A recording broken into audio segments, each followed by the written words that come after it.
The mist spread like a soft mantle over the hills of Ulster. Dawn had barely begun to suggest its light, a silver glow among the damp heather. In the valleys, the lowing of cows echoed like something ancient, and crows traced slow circles above the meadows where the dew still shone. Ireland in those days breathed in rhythm with the gods. Everything that lived had a voice. The rivers whispered stories, the stones remembered oaths, and the wind carried with it the songs of fallen heroes. In the heart of the kingdom of Connaught, Queen Medb, clear-eyed and sharp-tongued, woke one morning from strange dreams. She had dreamed of a white bull rising above all the fields of Ireland, a creature of impossible power, whose footsteps made the earth tremble and whose bellow could stop the rain. When she opened her eyes, she understood that the dream was not merely a whim of the night. Something ancient stirred within her chest. The desire for balance, the need to possess what her pride could not bear to lose. For Medb was queen beside her husband Ailill, and the two ruled with equal strength. But one night, as they rested on the hill of Cú Chulainn, they began to speak, as they often did, about which of them was richer, more powerful, more worthy. At first they laughed, but soon their tone became more serious. They listed their treasures: gold, jewels, horses, warriors. And then, as if a spirit of the wind had blown between them, they discovered that Ailill possessed something Medb did not: a magnificent bull named Finnbenach, the white-horned one. Medb felt a sharp sting of challenge, not out of greed, but out of pride. In her heart, there could be no imbalance between queen and king. If Ailill had a bull, then she had to have another, equal or greater. That was the law of her soul, the harmony of power. And so began the story the bards would sing for centuries, the search for the brown bull of Cooley. Medb's messengers traveled across Ireland. They passed over mountains and rivers, crossed the forests where the Seedy still lived, those fairy peoples who avoided humans, yet watched their deeds with curiosity. They asked in every fortress, in every village, in every pasture. And at last, they found what they sought. In the region of Ulster, on the Cooley Peninsula, grazed the bull Don Quailnge, the strongest, noblest, and most feared of all the bulls in Ireland. Medb offered gold, lands, and honors for the animal. The king of Ulster, Dair mac Fiachna, at first accepted gladly. But in the court of Connaught, Medb's men became drunk, and one of them boasted that, even without permission, the queen would take the bull by force. That word, carried by the wind to King Dair's ears, lit the spark of war. Medb then swore that she would send her armies to seize the bull, not out of simple stubbornness, but because of the deep echo of destiny that guided her. The Druids said that bulls were emblems of a people's soul, symbols of strength and balance between worlds. The brown bull of Cooley was not merely an animal. It was the spirit of Ulster made flesh.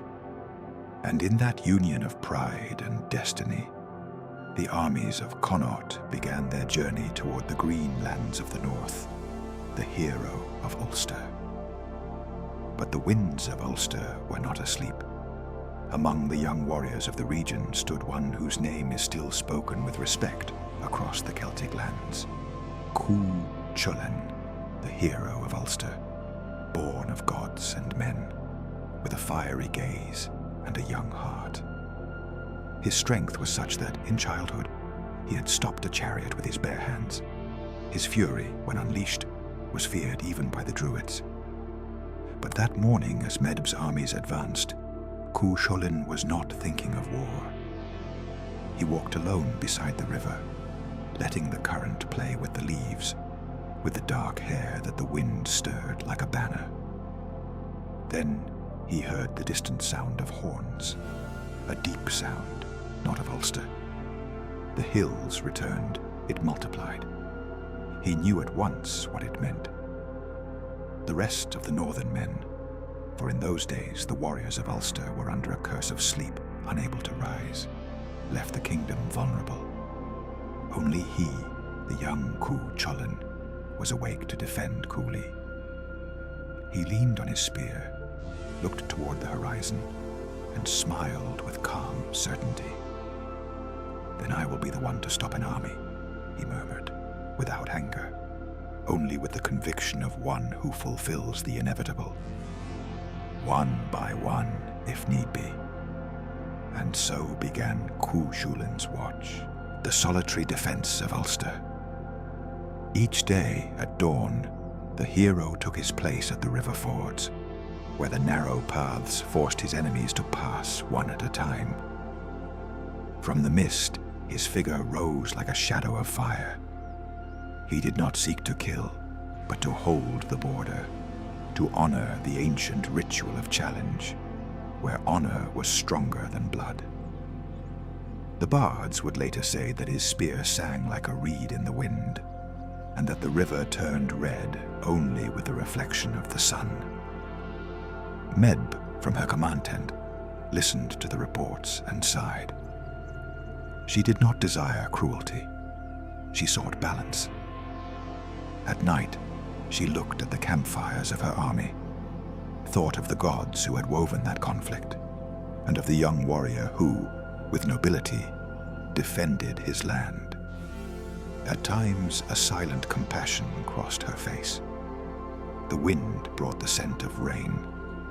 The druids read omens in the stone circles, and amid the murmur of rivers, amid the songs the soldiers sang so they would not fear the night, the story moved forward, like a dream no one could stop. The brown bull continued grazing in Cooley, indifferent to the desires of men, while the fields filled with echoes, footprints, and silence. The ford of destiny. The following dawn arrived wrapped in a gentle mist, as if the spirits of Ulster were breathing over the land. Cú Chulainn sat beside the river ford, his gaze fixed on the grey waters running between the stones. He had spent days keeping watch, without rest. The reeds swayed around him, and a crow observed him from a high branch, turning its head with an intelligent gleam in its eyes. The young hero knew the bird was no ordinary crow. It was the Morrigan, goddess of war and destiny, who had come to witness the course of history. Cú Chulainn bowed his head with respect. "Have you come to tempt me, Lady of Shadows?" he asked in a calm voice. The crow released a caw that sounded like distant laughter. "I have come to remind you," whispered the wind, which seemed to speak with her voice, "that even heroes are part of the cycle. Neither the bull, nor the queen, nor you yourself will escape the balance the world demands." The young man did not answer. He knew that resistance was not only a matter of strength. It was also the acceptance that destiny is not defeated, only fulfilled with dignity. When the sun rose, the first warrior of Connaught appeared on the road, mounted in a gleaming chariot. Cú Chulainn went out to meet him with serenity, the air filled with the murmur of leaves, as if the entire forest were holding its breath. Their spears crossed only once. The echo of the blow rang through the valleys, and silence fell again. For days, every dawn brought a new opponent, a new challenge. Cú Chulainn demanded that the armies advance one by one, as the law of honor dictated. And so, Medb's advance was halted in a slow, almost ritual dance. The nights filled with distant campfires and sorrowful songs. The men told stories to keep themselves awake. Meanwhile, Medb watched from her white linen tent. The air smelled of heather and smoke. She felt divided. On one side, the determination to fulfill her destiny. On the other, a strange admiration for that boy who defended an entire kingdom alone. One night, when the clouds covered the moon, she summoned her trusted druid. "How long will Ulster resist?" she asked in a low voice. The old man closed his eyes and touched the earth with his hands. "Until the curse sleeping over them dissolves, my queen. But the hero, he is not bound to that sleep. He is the loose thread in the tapestry. His resistance is not human, but of the other world." Medb sighed. There was no hatred in her heart, only the certainty that the wheel had to turn. "Then we shall wait," she said, "for nothing in Ireland remains still. The bull and the other world." In the valleys of Cooley, life continued its course. Shepherds hid their cattle among the oaks. Children gathered bluebell flowers, and the rivers went on singing their eternal song. The brown bull, untouched by the designs of kings and queens, walked slowly through the tall grass. His brown hide shone with coppery flashes beneath the sun. When he moved his head, the crows drew aside, and the very air seemed to make way for him. The elders of the place said that the bull was a child of the other world, that he had been born from air and mist. They said that whoever tried to master him would lose some part of his soul. But those stories, which children listened to beside the fire, were not enough to halt the ambition of the powerful. One afternoon, while Cú Chulainn rested on the riverbank, a female figure approached through the mist. She wore a dark green cloak and had hair as black as a crow's wing. "I have seen you fight," she said softly. "No one could do what you do without falling into despair." Cú Chulainn looked at her in silence. "I do not fight for glory," he answered. "I fight to preserve balance. Each day I resist, Ulster breathes a little longer." The woman nodded. Her eyes shone with a mysterious light. "I am Fand, of the people of the Cedar. I have come to offer you rest. If you cross with me to the other side, you will know no more fatigue and no more sorrow." The young man smiled tenderly. "Your world is beautiful, I know, but while my people sleep, I must remain. The land of Ireland still needs me." Fand looked at him for a long time, and the wind moved the reeds as if nature itself were listening. "Then I bless you," she whispered. "May the water heal your wounds, and may the moon watch over your dreams when you rest." And with a sigh, she disappeared into the mist, leaving behind the scent of wild lilies. The return of balance. The days became weeks. The spring rains turned the roads into mirrors of mud and reflection. The men of Connaught, exhausted, began to murmur that the undertaking was cursed. But Medb did not yield. She knew the moment was drawing near. The omens of the Druids spoke of a full moon when the fate of the bull would be decided. That night, the sky turned silver. The armies camped in silence. Far away, the deep bellow of the brown bull echoed among the hills. It was a sound that made the heart tremble, a reminder that men were only guests in a land older than themselves. Cú Chulainn, exhausted, gazed at the moon reflected on the spear. He remembered his mother, his teacher Fergus, and the promise he had made to protect his home. In that instant, he understood that his destiny was not to win, but to hold the world in place until it found its own balance. In the following days, the men of Ulster began to awaken from their sleep. The mists lifted from the fields, and the murmur of the wind changed. The armies of Connaught felt fortune turn, and they began to withdraw slowly toward the south, taking with them the plunder they had managed to seize, and among it the majestic Don Gwaelga, the brown bull, who agreed to follow them only for a brief stretch of the road. For no human power can possess what belongs to the land. When the animal returned of his own will to the hills of the north, the air filled with calm. The war dissolved like a bad dream, and the voices of the bards began to weave the tale into song. Cú Chulainn returned home, weary, covered in dust and silence. The crow of the Morrigan followed him for a while from the skies, and then vanished among the clouds.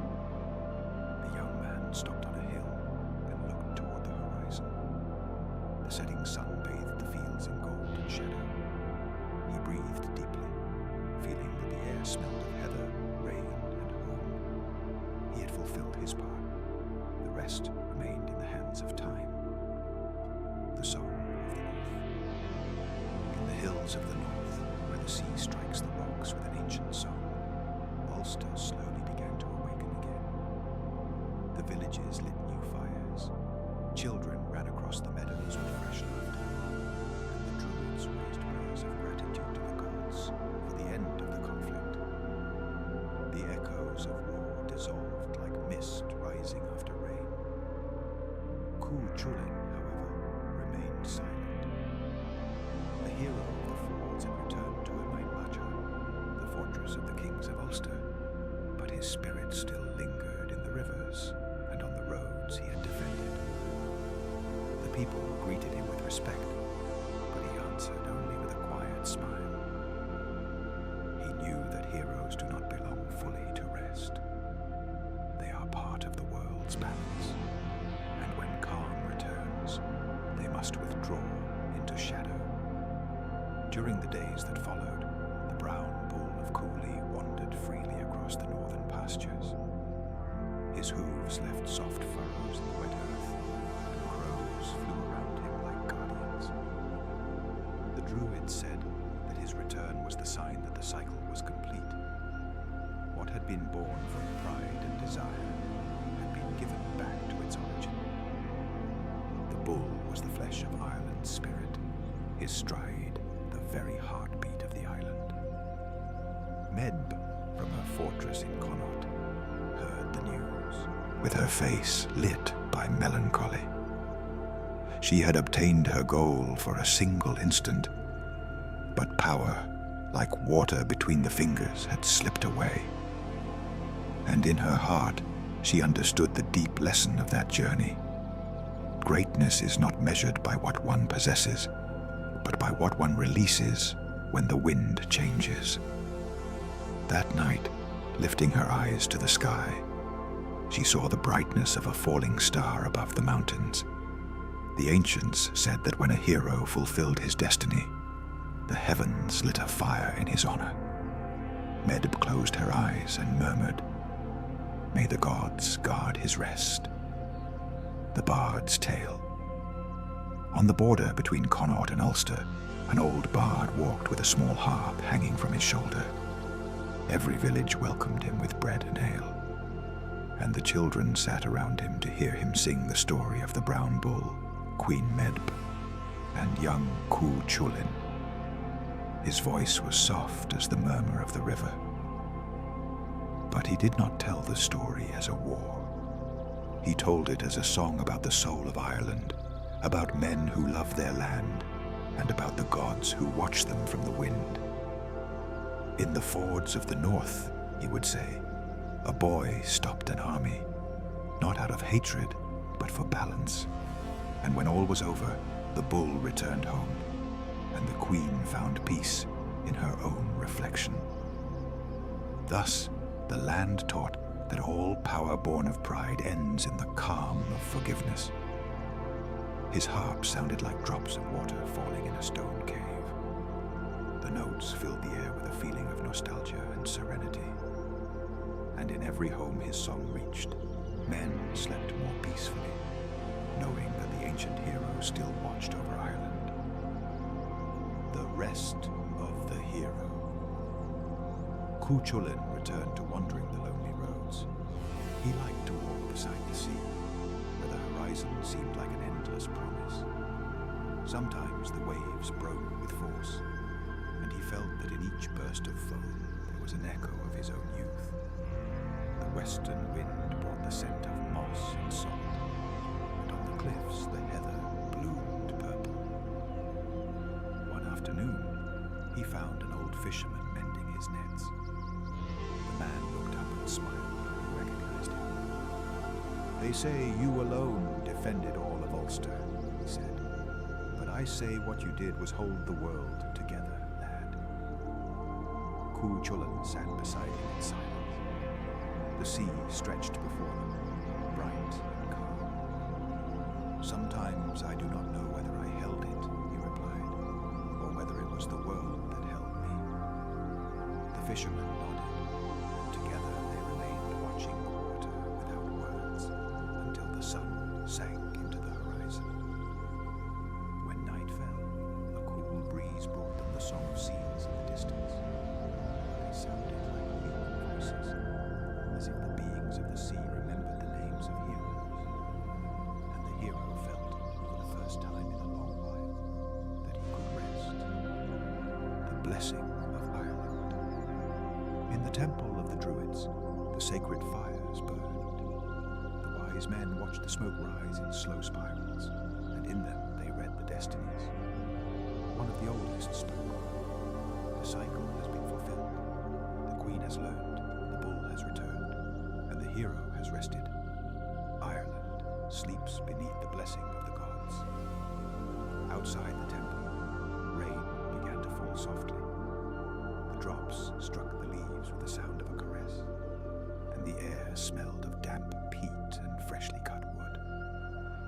The whole country seemed to breathe in the same rhythm, a deep sigh, long and serene. In the villages, mothers lulled their children with songs that spoke of the brown bull. The children dreamed of green hills, of rivers whispering secrets, and of warriors covered in mist. And so, generation after generation, the story of the Tyne Bó Cúailnge became not merely a tale of war, but a song of balance, of harmony between desire and renunciation, between pride and peace. The crow's last visit, years later, when the hero had become only a memory in the songs of the bards. Some said he could still be seen at dawn, walking through the meadows of Cooley. They said his shadow would stop beside the river, where he had once stood in defense of his people, and that the crow of the Morrigan still flew above him, silent, as a tribute to the spirit that had fulfilled its destiny without breaking the balance of the world. The wind kept blowing over the hills. The bull kept grazing majestic among the bluebell flowers. And the gods, satisfied, looked upon Ireland with a smile of rest. For every story, even the greatest, finds its peace in the end, like the sea that returns again and again to kiss the shore. And when time stretched like a mist over the centuries, the memory of those days began to transform into legend. No one could say with certainty anymore which parts were real and which were dreams embroidered by the bards. But in Ireland that had never mattered. Stories live because the land breathes them, because the trees murmur them when the wind blows through their branches. The legend that still breathes. In the hills of Cooley, it is still said that if you walk at dawn, when the dew shines on the heather and the world is still, you can hear the distant bellow of the brown bull, the echo of an age that refuses to die. Sometimes in the clearings of the forest, enormous round tracks appear, fresh upon the grass, and shepherds leave a handful of oats or a little milk as an offering, out of respect for the ancient strength that dwells in that place. Ulster flourished after those events. The men rebuilt their walls, the women lit bonfires to call forth the fertility of the land, and the Druids celebrated rites of renewal.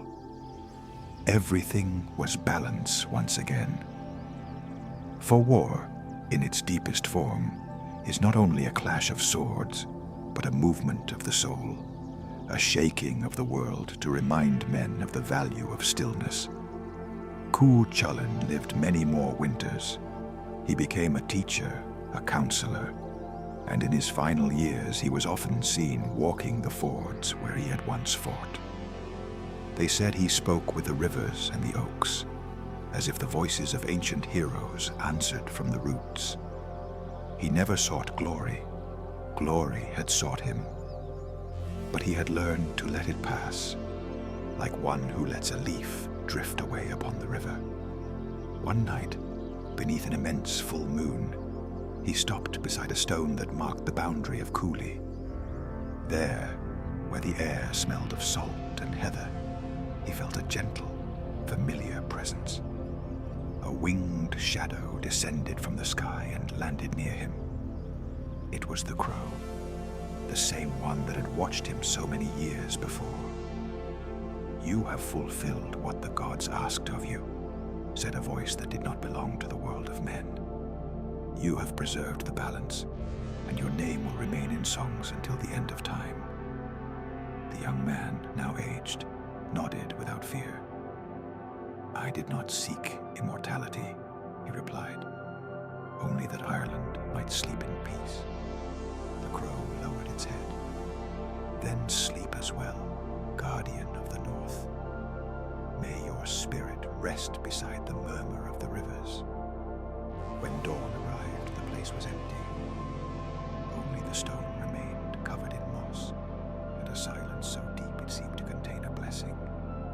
The memory of the raid. In the centuries that followed, the story was told again and again, beneath thatched roofs, in taverns, beside the fire, and under the open sky.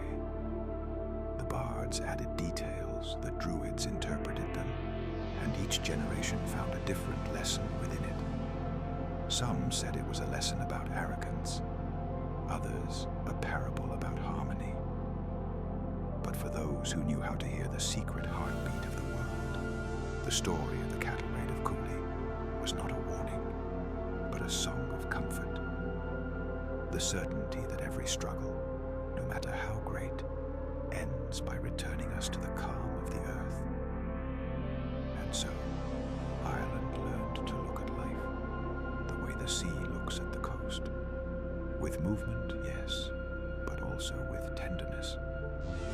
For every wave that strikes the shore eventually returns to stillness, and every wind that blows someday returns to silence. Today, travelers who journey through the north still feel something special in those lands. The air seems denser, as if it were keeping the memory of the ancient gods.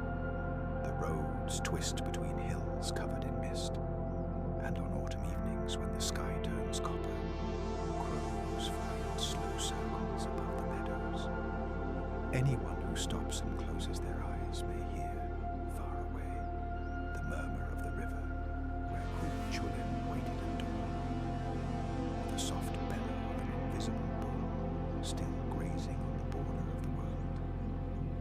And although the story has changed its form 1,000 times, the soul that sustains it remains intact. A queen who learned humility, a hero who chose peace over pride, and a bull who embodied the strength of the earth itself, the eternal peace of Cooley. When night falls in Cooley, the nearby villages put out their lights one by one. Only the smoking chimneys remain, and the sound of rain upon the rooftops.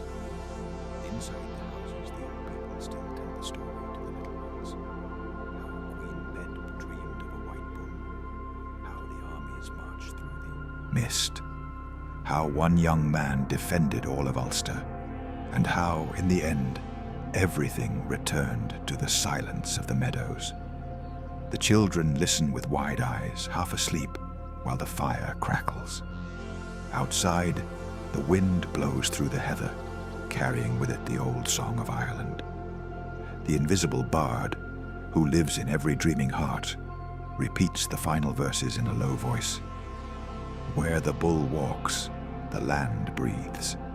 where the hero sleeps, the wind falls silent, and where the queen remembers, the whole island finds rest.